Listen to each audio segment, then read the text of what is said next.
we're going to be focusing on continue to follow your calling. Continue to follow your calling. That's the focus for this week. The whole month is ascension. Remember that ascension is to rise. Ascension is not a temporary rise. It's not like, oh, I'm floundering between being the best person that I've ever been and rock bottom. No, ascension is when you rise and you leave your past behind and you become somebody new. Now you become that person, you become that new person because of the person that you've been. So we're certainly not poo-pooing on the women that we've been, because ladies and gentlemen, do we not have incredible stories to share, right? However, ascension is, this is who I am today. I took steps to get here. And those steps were my stories. Those steps were my relationships. Those steps were my experiences. Those steps were the people that I met along the way. Those steps were all of the times that I fell and got back up. And I am here today because of those experiences. But I'm not going back. So your ascension is not a temporary rise.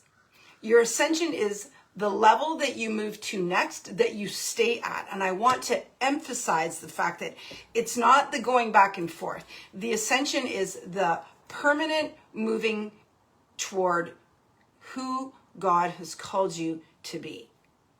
So of course we all have phases and seasons, but an ascension is not a season.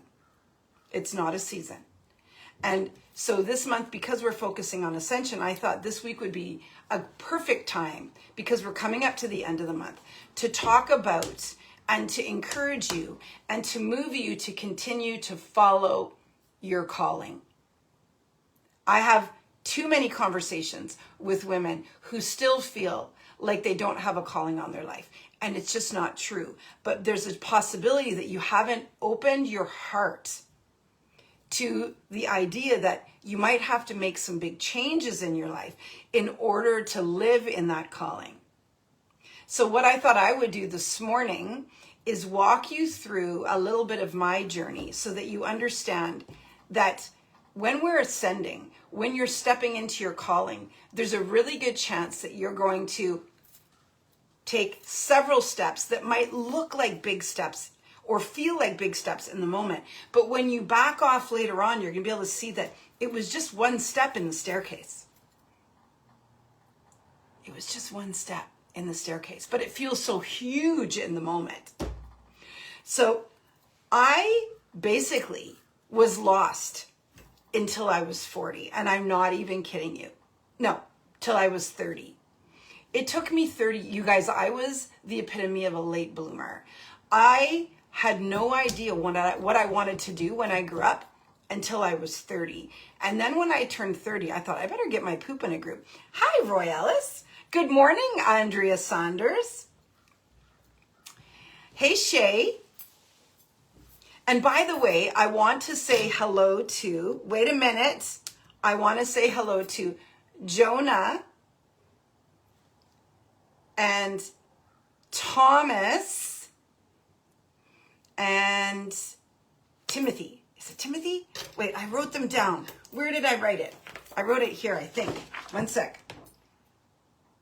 Jonah, Thomas, and Daniel. Good morning, Jonah, Thomas, and Daniel. All coming all the way from Fayetteville, Georgia. And by the way, Thomas was baptized in Fayetteville, Georgia at Limitless Church by PK's team. Was it last week? Or when was that?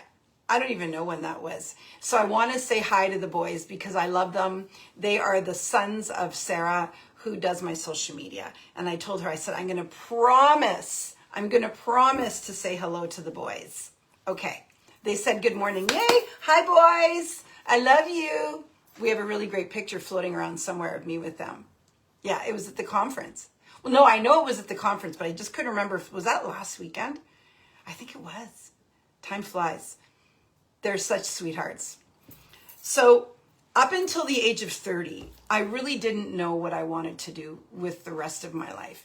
And I felt really lost and confused, and I was starting to get worried because at the age of 30 and you still don't really have any idea who you are, or what your gifts are or what you want to do with the rest of your life can be daunting. And I had several people, including my parents, tell me that they thought that I would be a great teacher. So how that started was I actually went to the community college and I started teaching English as a second language to immigrants who were coming to my hometown and they were looking to learn English. So I went to the college and I started teaching English as a second language and I loved it. I had so much fun. Good morning, Christina. I had so much fun and I found myself enjoying the teaching and enjoying the students and all of the creativity that it allowed me, because I have so much energy and I have so many ideas. And so teaching was a great outlet for that.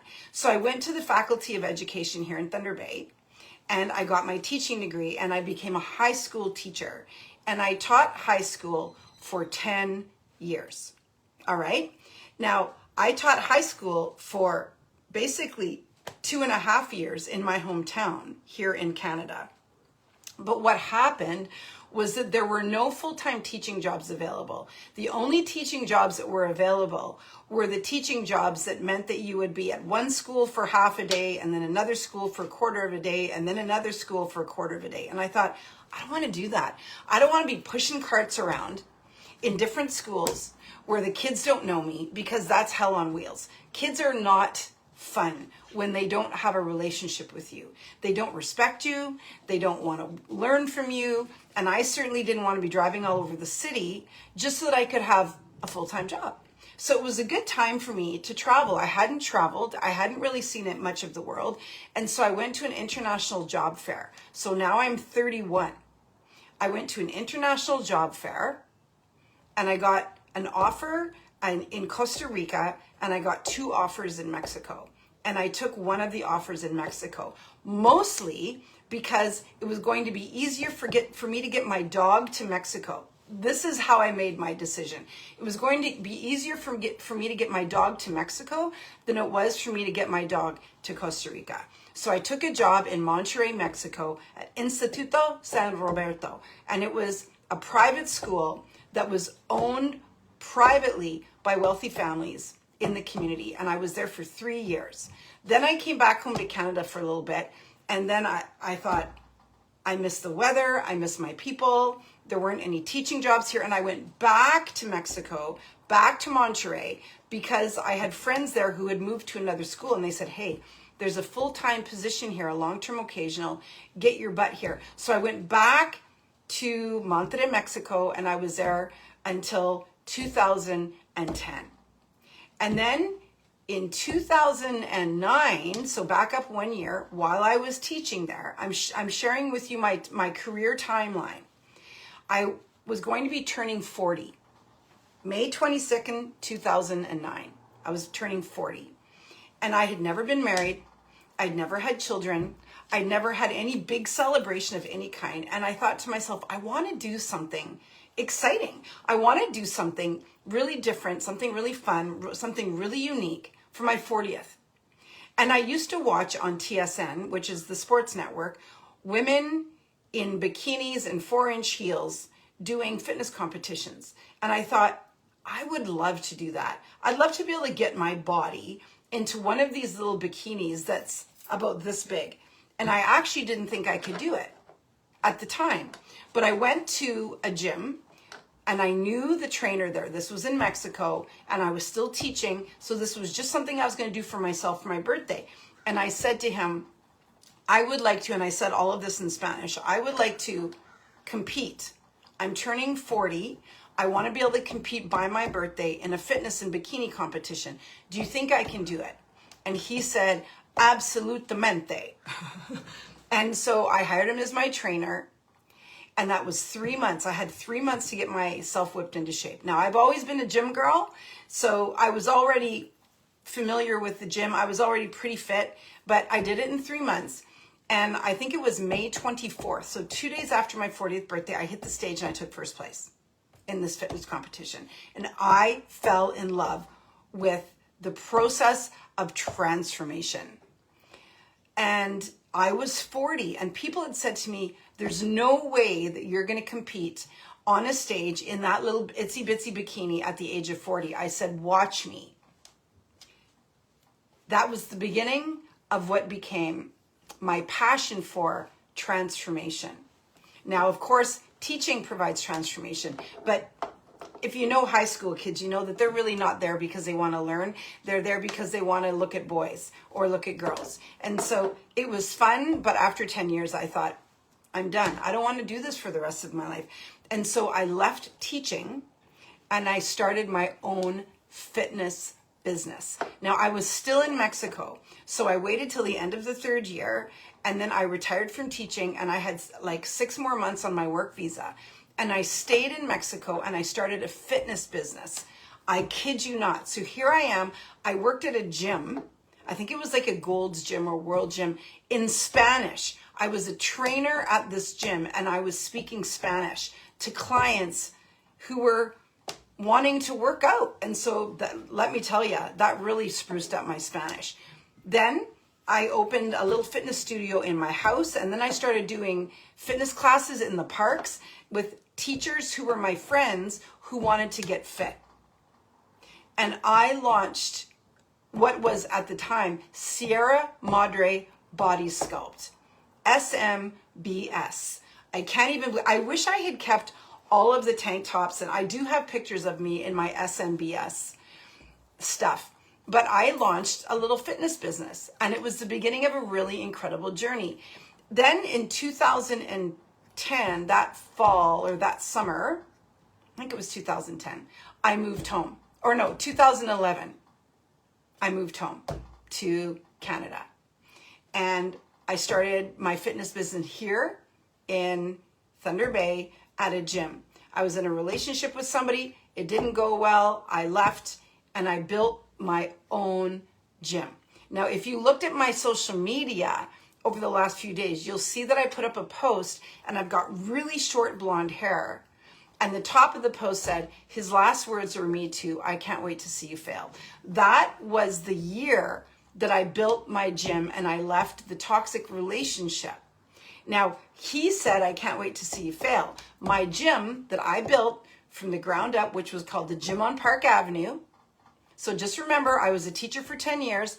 Then I started a little fitness business and I retired from teaching, left my pension, everything, and started doing fitness classes in the parks, in my house, in the gym at the school, anywhere I could do it. Anywhere I could do it. Not even a year later, I'm building my own gym, which was the Gym on Park Avenue, or a year and a half later. And the Gym on Park Avenue became the #1 gym in the city. I kid you not. So I went from being a high school teacher and having no idea at all. I was clueless that I was passionate, or that I would be passionate about fitness, about women and transformation, about helping women grow, helping women change. I had no idea 1 year. And the next year, my life was unrecognizable. Ladies, I cut my hair, I dyed it blonde, and I built a gym. And that was the beginning of Romy Marlowe and her passion for supporting women who were transforming their lives. Now, I had the Gym on Park Avenue from 2012 to 2015. Give me some hearts if you start to see if you're starting to see the unfolding of my calling. So I was a waitress in my 20s. At the age of 30, I become a high school teacher, and I travel and I move out of the country and I get away from all of the people and all of the pressure and all of the experiences, and I teach for 10 years. And then by accident, because there was something that I had wanted to do, something that I was passionate about but had never done, but I'd always been a fitness girl, but now I wanted to get on a stage. I get on a stage and I realize, hey, if I can change my body at 40 and take first place, imagine what I can do for other women. And so I take the huge risk, okay? I take a huge risk and I retire from teaching and I become a full-time fitness professional. And I start right away. Like I'm talking, there was overlap. I was training women while I was a teacher. And then when I knew that I wanted to do it full time, I left teaching and I put my foot on the gas and I started running fitness classes and doing one-on-one coaching with women, fitness coaching. I moved to Thunder Bay. I have a partner who owns a gym, so I'm with him for a while. That doesn't work out, and I decide to go out on my own, and I build my own business, which is the gym on Park Avenue. And I have that gym for 3 years and it becomes the #1 gym in the city. And what am I doing? Coaching women to transform their lives. Because when you transform your body, you're transforming your life. You're transforming the way that you think about your body. You're transforming the way that you think about yourself. You're actually stepping into and doing things that you never thought you could do. You have to change your mindset in order to become somebody who looks completely different than they did 3, 6, 12 months prior. This is when I fell in love with the transformation process. This is when I started, sorry, my face is itchy. This is when I started working with women. So in 2013, I had that come to Jesus moment that I talk about often, where I was on my knees. I was in a really dark place. I had come out of an emotionally abusive relationship, and I had built my gym, but I hadn't taken a breath. I hadn't actually given myself any time to heal because I didn't have time to heal. I had to build a gym. I had to make a living. I had to have somewhere to put my clients. But in the middle of all that, I lost myself. And I found myself drinking bottles of wine every night. I found myself hiding in the basement of my gym, which was my makeshift apartment, because I couldn't afford my gym and my house. So I had to rent out my house, and I had to live secretly in the basement of my gym. This is where I hit rock bottom, you guys. And I hit rock bottom. And guess what? Jesus was the rock at the bottom. So one night I'm there, I'm saturated on red wine. I'm living in the basement of my gym, trying to hide from my clients who were saying, how come your car is always at your gym, like overnight, right? And in that moment, I had a conversation with God, and the conversation was, because I was in a really dark place, and I was like, I need help. I need guidance. I don't know what I'm doing next. I know that I'm supposed to be doing more. I can't do this anymore. And I had a direct conversation with God, and he said, go out and create programs and platforms and opportunities and events and spaces and places for women who are like you, women who need sisterhood, women who need transformation, women who need a safe place to share their story, to heal, to grow, to rise, and to impact others. And so 2.5 years later, I closed the gym on Park Avenue to launch Uncommon Woman. It took me 2.5 years to become the woman who could do that. Good morning, Bead Wired. It took me 2.5 years to do that. Good morning, Juanita. Good morning, Joanne Sparks. And so this is what I'm trying to say, that it has been many stairs. I have stepped up many stairs to become the woman I am today. So Uncommon Woman launched in 2016. For a year, it was the Feminine Badass Society. True story, that's what I called it. And then in 2016, so that was 2015. In 2016, I rebranded it Uncommon Woman. And the Uncommon Woman has been rolling now since 2016. This is our 10-year anniversary. Since then, I have Uncommon Woman, Rose Gold Leadership, which is my executive leadership space where I coach women and help women as they build lives that they truly fall in love with and become the women that they know they're meant to be. I launched a women's ministry called Uncommon Woman Ministry, which is our Uncommon Woman Sisterhood. This live is part of that ministry. And then I launched Crush Coffee in March of 2024 because I wanted to support, empower, and employ women in the coffee industry so that women have access to the global economy and the wealth that is there. That has been my journey so far. So if any of you are feeling a little bit confused about your calling, if you're feeling like, man, I keep changing gears, man, I keep shifting, man, I keep pivoting, let me tell you about shifting, pivoting, and changing gears. It is all part of your journey. Don't you dare feel ashamed. Don't you dare feel like you're confused or confusing. Don't you dare, I didn't light my candle on. You know I've started. Don't you dare come down on yourself and start calling yourself names. That is the worst thing to do, because it's not a straight path. Mine is still not a straight path. I don't think I'll ever be on a straight path. There are days where it's straight, but there are not years where it's straight, because that's not how it works. That's not how God works.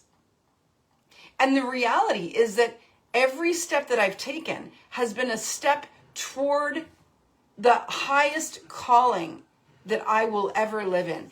And when I reach that calling, I'm pretty sure my days will be close to being done. I think about Jesus, and when he had completed his assignment, God took him. So I know that I've got more to do, and so do you. It's not done yet. Now, Jesus said, it is finished, and it was. But I know it's not finished for me, and I'm pretty sure it's not finished for you. And here's something that I want to remind you. I have not stopped moving in 26 years.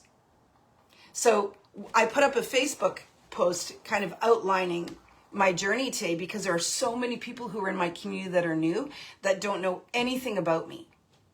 And that's just the overview. If you think that you're going to get somewhere by doing nothing, you're not. You're going to have to disengage from everybody else. You're going to have to disengage from social media. You're going to have to disengage from all of your distractions, and you're going to have to put the pedal to the metal. I built a gym. I built a platform for women. I built a coffee company. I became a high school teacher. I moved to Mexico in my car with my dog by myself.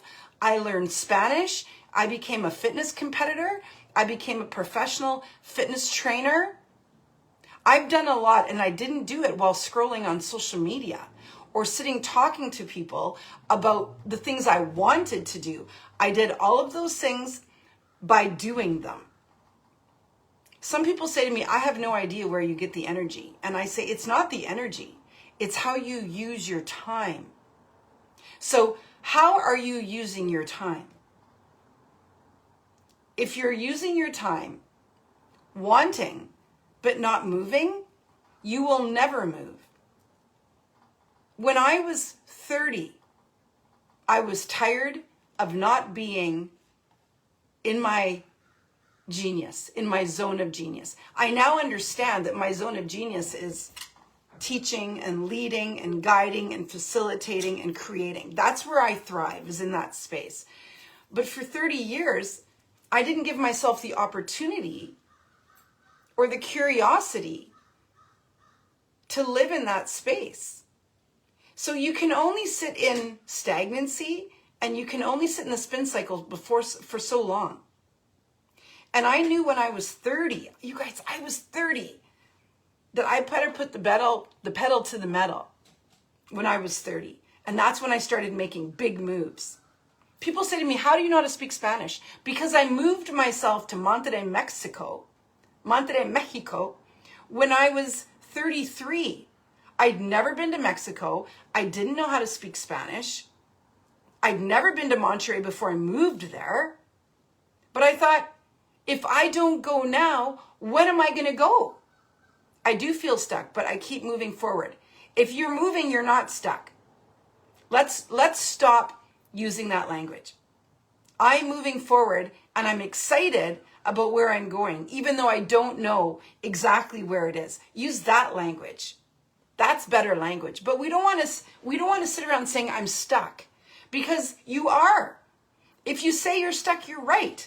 If you say you're moving and you're growing, you're right. Your great-grandfather is from Monterrey? I love Monterrey. Or Santa Catarina? San Pedro? Listen, you get to change your mind. All right, so I've lit my candle. and we're moving forward. So last week we talked, and this is just the beginning. This is just the beginning. That was the introduction. You guys, I'm so fired up about this. I want every woman here to be on the path. You don't have to be in the final assignment right now, but you better be on the path to who you are supposed to be. Because if you're not, you're wasting your time. Don't waste any more time. Get out there and do things that light you up. Elizabeth, that's incredible. Do you speak Spanish? I totally see that in you. That's amazing. Sis, I feel like we have lots in common. You know, we've got the fitness thing, we've got the Spanish thing. All right. So last week we talked about discernment, and there was a reason that I wanted to talk to you about discernment last week. Because in order for us to make big decisions and make big moves and pivot confidently, we have to be discerning.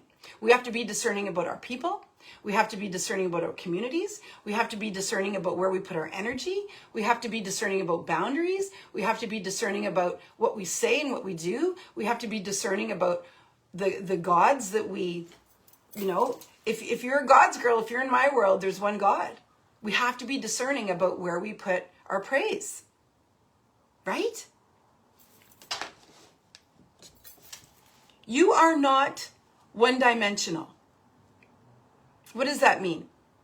That I was a teacher, but I knew that I was meant for so much more than teaching. And I'm not coming down on teachings or on teachers. I still teach to this day, but I knew that I did not want to be working Monday to Friday with my summers off, marking on the weekends, marking in the evenings, having other people in control of my schedule. I did not want it. And I knew that early on. I said to my dad when I graduated from FACAVET, and my dad was a teacher his entire life. He was an incredible math teacher. And I said to him, when I got my teaching degree, I will do this for a decade. And that's exactly how long I did it, and not 1 month more. I knew that I was meant for more. And I don't mean more than teaching. I mean, I had more to do. That's what I mean. So you are not one-dimensional. If you are in fitness now, or if you're serving now, or if you're a secretary, or if you're an analyst, or if you're a social media person, or if you're in ministry, it doesn't matter what you're doing. Just because you're doing it now does not mean that it's what you have to always do. And you're not confused, and you're not confusing if you change your mind. I hate when people say, if you change again, people are going to be confused. Are you kidding? Are you kidding? Look at Starbucks. Starbucks changes every 5 seconds. They add things, they take things away. Now, they're still Starbucks. But are people confused? No. We have to give people more credit for their intelligence. When I went from teaching to fitness, people didn't say, I'm so confused. Are you going from fitness or from teaching to fitness? I just said, I have retired from teaching and I'm now a fitness professional. Nobody was confused. And if they were, it didn't last very long. And also, if they were, not my problem. You're not going to confuse people if you change your mind. And you can change it 1 million times. Permission given. Hall pass given. Okay? You are not one-dimensional. You are not meant to do one thing. When women say I'm going to be a mummy all my life, I'm like, really? Because there will be a time when your children leave and they're going to go and have kids and then grandkids and they're going to go and live their lives. And are you just going to sit around and just focus on being a mother? Or is there more to you? Maybe you want to build a business. Maybe you want to ride horses. Maybe you want to be an architect. Maybe you want to go and be a nurse. I don't know what you want to do. Maybe you want to do science and help to clean the oceans. Or maybe you want to be a firefighter. Like, just because you're mother doesn't mean that you're going to have to stop being a mother if you go do other things. Like, my mom was always a mother. She was always my mom. But after we all left, she went and got a career, and she had a full career for like 25 years. She had careers She didn't stop being a mom. So we don't have to claim to the world that you're only a mother. Maybe right now you're a mother, but maybe you're also volunteering or you're doing things that you love. You are not one-dimensional is my point. And I think the scary thing for women is we get caught up in this one thing that we have to be, and then we lose ourselves. You're so much more than a mother. Not that a mother is incredible, but you're also other things. You're a woman, you're a friend, you're a sister, maybe you're a wife, maybe you're a business owner, maybe you're a volunteer, you're a child of God. So much more than just one thing. You get to be all of it. You were wired in the womb to be something really incredible. And that includes motherhood for those of you who have children. But if motherhood was the only thing that women should be doing, all women would be mothers. And I'm not a mother, and I know a lot of women who aren't. And I'm not trying to focus on moms. The reason I'm bringing up motherhood is because a lot of women feel guilt. A lot of mothers feel guilty when they start changing their mind, when they start wanting more. I know women who have had children, and in the first year of that child's life, they're like, I'm ready to go back to work. I love my child, but I want to have adult conversations. And they feel guilty about it. And if they don't, they're made to feel guilty about it. And then I'm thinking, why is anybody making these people feel guilty? They're not one-dimensional. You were wired in the womb to be great. Some women love having children, but they don't love motherhood. Some women love having a business, but they don't like being business owners. It's like they like the business freedom. They like all of that, but they don't like the stuff behind closed doors. They want to do other things. We get to do all of it. I hope I'm getting my point across. Your niche doesn't have to look like others. Exactly. It can be whatever you want it to be. And I always say, baby, I'm not staying in my lane. I'm going to tape it the whole flippin' highway. So if you want to have multiple businesses with I have a coffee company, and then I have a ministry, and then I have business executive leadership. I am the full spectrum of all the things. And I'm always looking for more. You guys, I have so many business ideas. You have no idea. You have no idea how many business ideas I have. I'd probably still be a gym owner if I could do it all. So that's the true story. There is no shame in changing your mind. And so if somebody's trying to shame you because you want to change your mind or you want to do more than one thing, just ignore them. Don't try to convince them. Don't try to change their mind. Don't try to explain anything. That's a waste of the energy that you need to be putting into doing the thing that you want to do. So just go and do it and just shrug your shoulders and smile. Why do we feel as women that we have to justify everything that we do? Let me tell you, when I left teaching, my dad, who was a full-time teacher for his entire career, raised an eyebrow, and I said, you don't have to understand it, you just have to support me. And then of course, he loved what I was doing, and he saw why I was good at and why I was passionate about it, because it was my thing. Working with women was my thing. And it was so clear when I started doing it. Way more than teaching ever was. Every disciple had to leave something. If we're looking at examples from the Bible, the disciples all left what they were doing to step into their calling, right? We have Peter who left fishing. We have Matthew who left money and finance. We have James who left the security of his home. We have Mary Magdalene who left her old identity to step into calling. Huge career shifts. I mean, you could really call it career, calling, whatever it is. It's the thing that they were moving into. It was their assignment. They left, and sometimes, midlife at 30. Jesus was 33 when he died. And I think he performed his first miracle when he was 30. It makes me think about me. My career, my teaching career started when I was 30. You're not a problem if you're still figuring it out, because maybe he's working on you while you're working on it. I'm guessing that Jesus did what he did at the age of 30 because he was mature and ready. And I know that I could not have taught high school students any earlier than 30. They would have been too close to my age. If I was 27 and they were 17, that would have felt weird. So my life is just starting at 51. Exactly. And that's so exciting. What if we just celebrate it? What if we celebrate that and don't worry about the perception and the opinions of others? Ascension begins with movement. Your ascension begins with your movement. My ascension started when I started moving. When I started making decisions. As a waitress, all I was doing was partying. All I was doing was spending all the money that I made. And I was just kind of in this cycle of sleeping in, getting up, hungover, going to the restaurant, partying with my friends. Now, those were fun days. But at the age of 30, I thought, I need to start changing my tune here. And so I had to move. I had to leave my career. Basically, I was a waitress for 10 years. I left that so that I could go and do something that was meaningful. And that ascension began with teaching. The movement was in me, sorry, I got the hiccups now, me making hard decisions.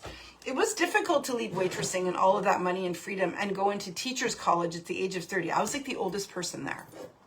I was the oldest person in teacher's college. God rarely reveals the entire staircase. He reveals the next step. If you knew the whole staircase, I promise you would run up the staircase and you would probably trip and fall and slide back because you can't handle what's at the top. You can't handle it yet. You're not ready for it. I'm not ready for it either. We are not ready for what's at the top. If somebody had said to me, you're going to have a ministry for women or a coffee company, I would have ran the other way 10 years ago. I would have said, no way, I don't have the time. I don't even know what you're talking about. I don't know how to do either of those things. I don't know anything about coffee except how to drink it. And I don't know anything about ministry except how to sing a song, Amazing Grace. That's all I know. I know Vacation Bible School. That's it.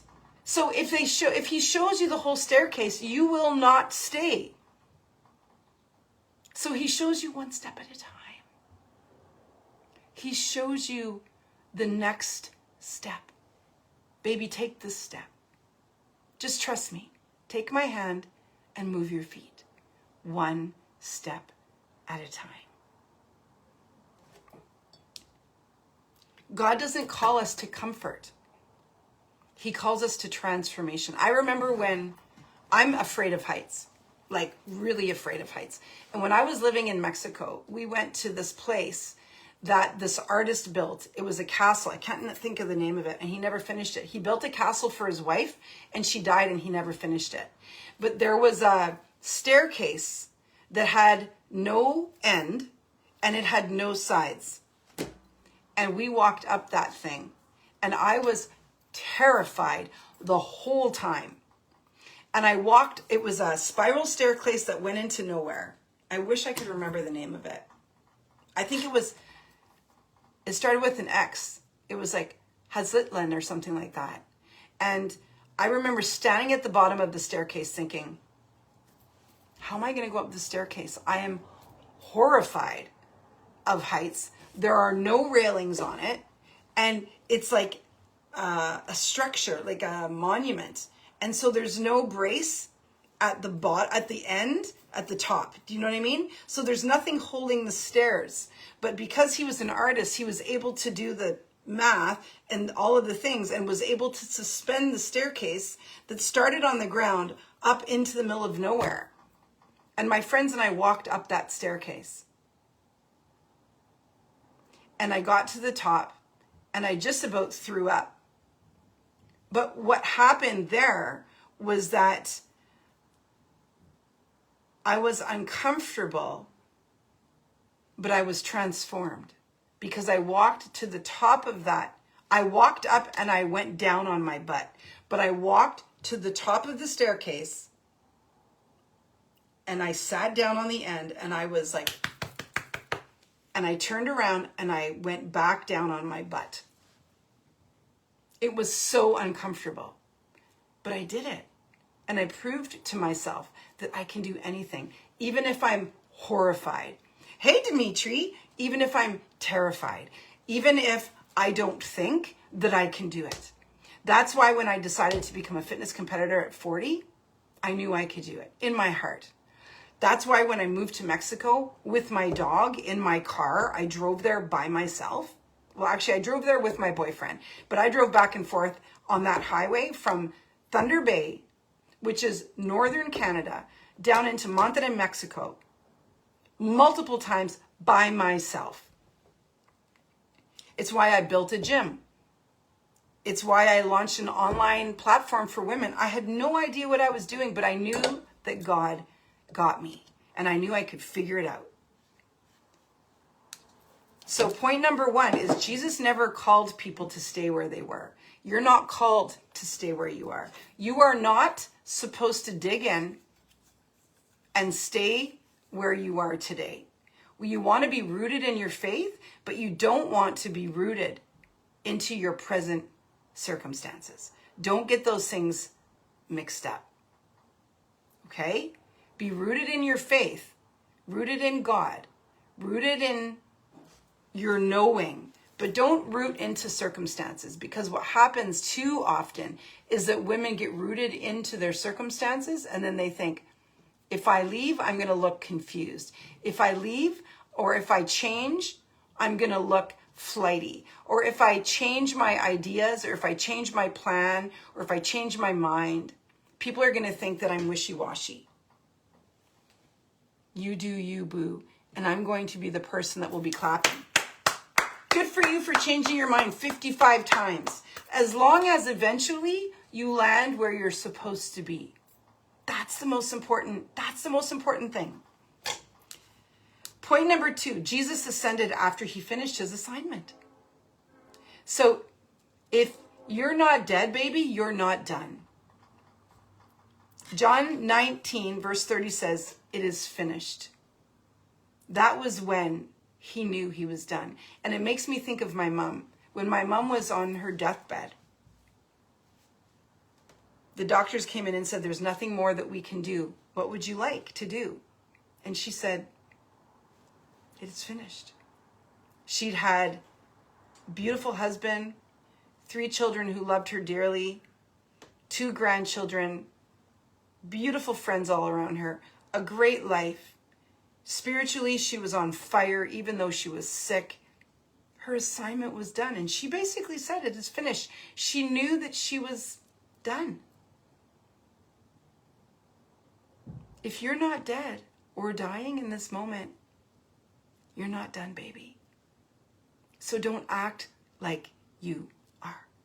Stop pretending. Stop calling it in. Because there are people out there who would give anything for the time that you have left. Jesus didn't ascend before obedience. He ascended after obedience. Your ascension requires that you are obedient, that you listen, that you say, okay, God, okay, let's do this thing. It's going to be hard, and it feels a little cray-cray, and I don't know where this idea came from, and I don't know how I'm going to do it, but I just know in my heart. You're 49, that's incredible. I feel like I'm running out of time. Well, we're all running out of time. Every single one of us is getting older and getting closer to our death. So we are all running out of time. You know, some people don't make it to 30. Other people make it to 50. Other people make it to 90. The problem is that we think we have time and we act like we have time when we don't know how much time we have left. You have to be obedient. Listen to your intuition. That's God's voice saying, go do this thing. It seems crazy. You're going to go open a gym. You're going to go build a gym, and you're going to have a gym for women, and they're going to transform there. And you have no idea how to do it, but I'm going to send everything that you need at exactly the right time. And it will be the #1 gym in the city in the first 6 months. Don't worry about how. Worry about what.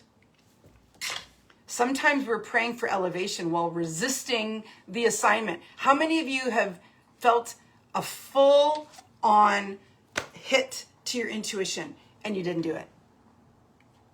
You acted like you knew better. How many of you have experienced an intuitive hit and you ignored it? Hands up. If you do that, you're not being obedient. And if you're not being obedient, you're going to keep staying in the spin cycle and you'll be in suffering until you're obedient, because it's your obedience that leads you to the path that is yours. Listen to me. I'm telling you. I'm speaking from experience.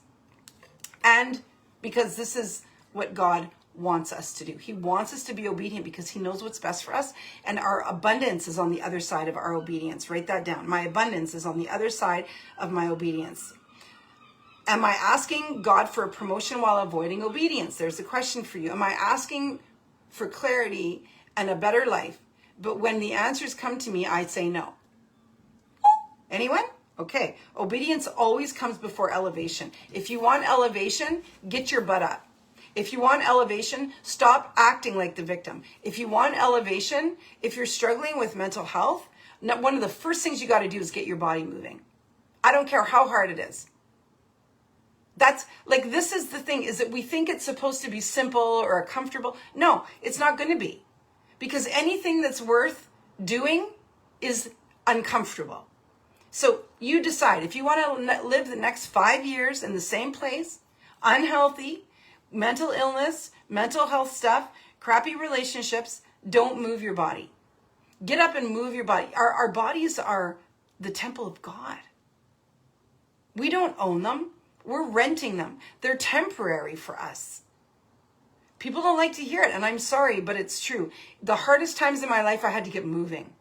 And moving was the hardest thing to do. But you know what? You do it and then you go, wow, good for you. And you start feeling proud of yourself. You start feeling confident. That's how you build confidence, by doing things that you don't think that you can get, that you don't think. Confidence comes after courage. It doesn't come before. People say, I want to be confident. I'm like, then go do things that are hard. Because that's how you build your confidence. Okay. Point 3, ascension requires letting go of lower things. Hebrews 12, verse 1 and 2. Let us throw off everything that hinders us. You cannot climb while carrying unnecessary weight. Sometimes it isn't sin. This doesn't mean that you're doing something that's wrong. Sometimes it's distraction. It's old friendships that don't serve. It's old habits that are spiraling you lower. It's old labels that you've been carrying. It's old fears. It's old versions of ourselves. Sometimes what we need to let go is us. You know, when I talk about letting go, people often think I'm talking about other people. Sometimes we got to let go of ourselves. Sometimes we got to let go of the junk that we've been saying to ourselves. Sometimes we need to let go of the labels, of the I'm not smart enough, I'm not good enough, I'm not pretty enough, I'm too old, it's too late, all of the things. You know, you're holding yourself back. We're all birds in a cage with the door wide open. So when are you going to make a choice that leads you to your assignment? Let's get on it. Mountain climbers leave unnecessary equipment behind. Why? Because every extra pound makes the climb harder. Spiritually, God often asks us to release what once served us. What weight has become too expensive for you to carry, sis? What are you carrying that you need to let go of so that you can rise? What weight needs to come off yesterday?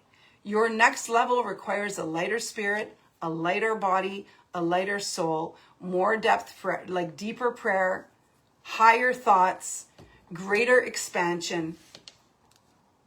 Your next level is not where you are now. Neither is mine.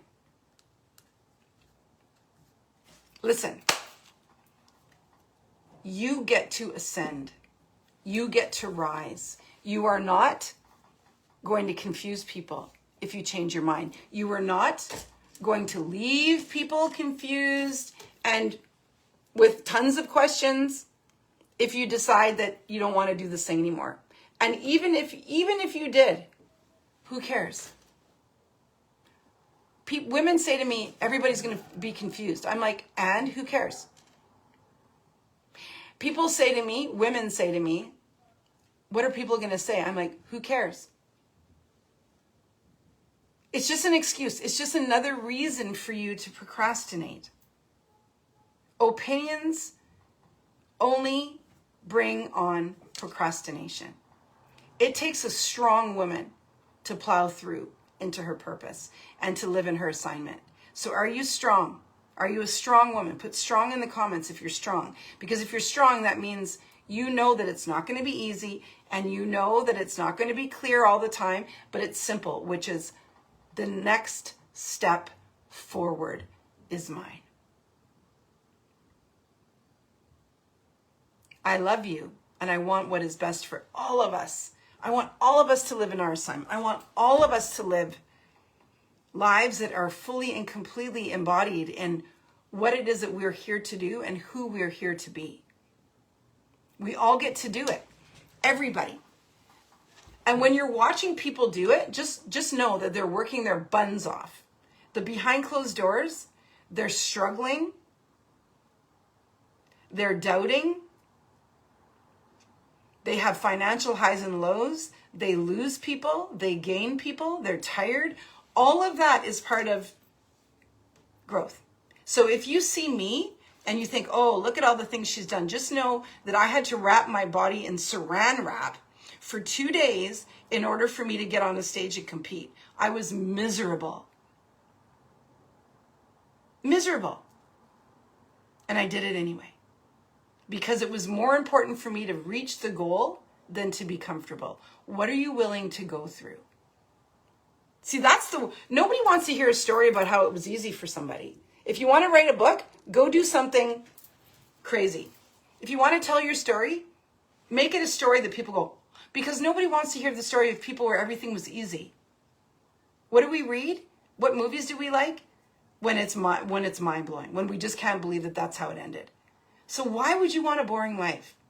What do you want to do when you die? Say, I didn't really do anything exciting. I didn't really have any challenges. Everything was easy for me. You know, how about you? True story, right? Okay, listen, get in my space, get into my world. I will activate and move you. Move into the Uncommon Woman Sisterhood. It's where women come together and grow and build relationships. We get tight in that space. I pour into women twice a month on Zoom. Like, you get to be coached and mentored by me and be in my world if you need to be activated. If you want to be surrounded by other women who are coaching and supporting and mentoring and surrounding women all day, every day, get into this space. We need community of women. We all need community, and we need to be surrounded by people who want to watch us succeed. They want to see us thrive. We need to be in those spaces. Okay, that's Uncommon Woman Sisterhood. Go to RomieMarlowe.com to join.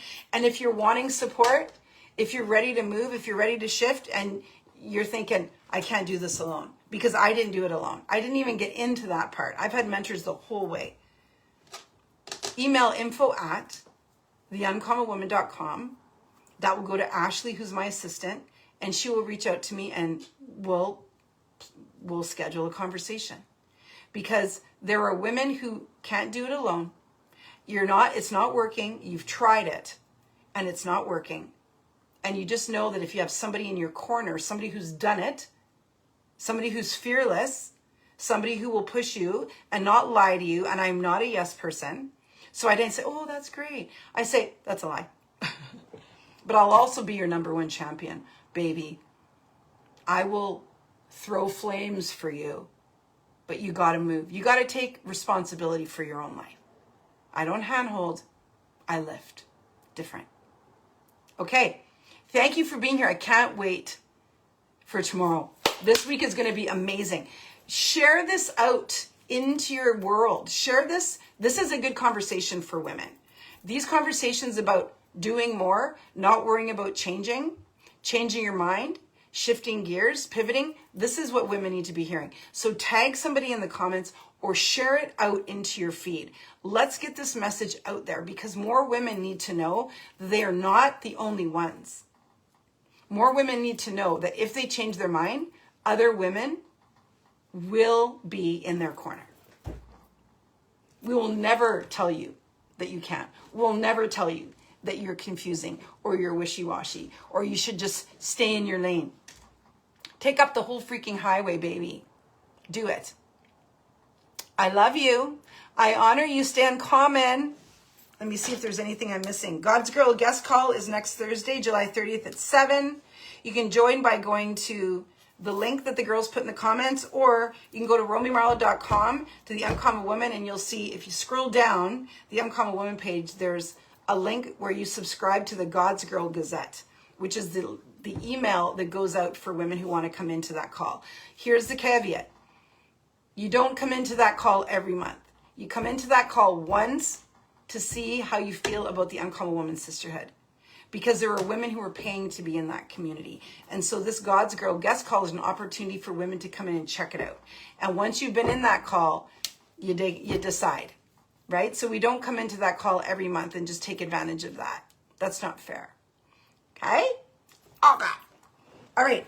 I love you guys. Have an incredible day. I love you. I honor you. Stay uncommon. Follow me on all the socials. Let's stay connected. And I'll see you guys tomorrow at 12 p.m. Eastern Standard. Love you. Thank you for being here. Thank you to my Uncommon hosts for everything that you do. Bye, Jonah. Bye, Tom. Bye, Daniel. Love you guys. Have a good day, everybody. See you later. Bye.